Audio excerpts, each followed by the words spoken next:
next week is her birthday. For Rhonda Coleman, acupuncture is one of several facets of the health and wellness industry she's explored and tried to scale up over the years. When it comes to growing a business, she's learned one thing. You have to have money to get money.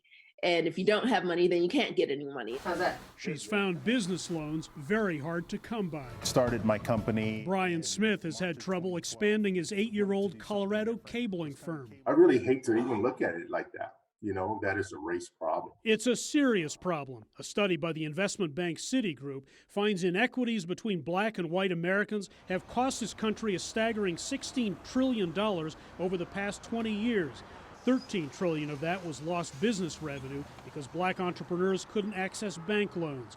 $218 billion was lost in sales because black applicants couldn't get home loans. And $113 billion was lost in potential wages because black workers couldn't get a college degree. Nope, not surprised at all. Jice Johnson heads up Black Business Initiative, which helps minority-owned companies in the Denver area try to narrow the racial wealth gap. She says this long-standing form of systemic racism makes it hard to fulfill the 5C requirements of credit.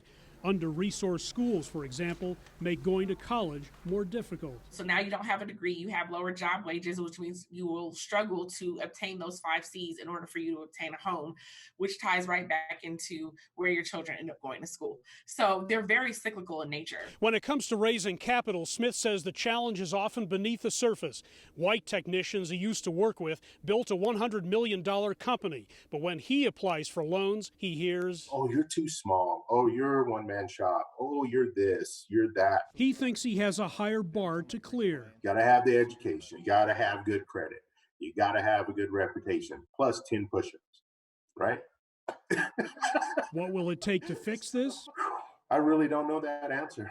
I really don't know that answer. People have lots of conversations around it, and conversation is tiring. We need to not look at the Black community as a charity case, but there does need to be a shift of where there are dollars. White households' net worth grew 43% between 1995 and 2016, according to the U.S. Federal Reserve.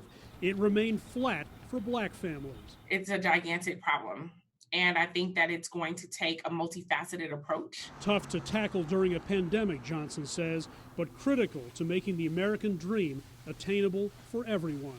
Henrik Sabrandi, CGTN, Denver.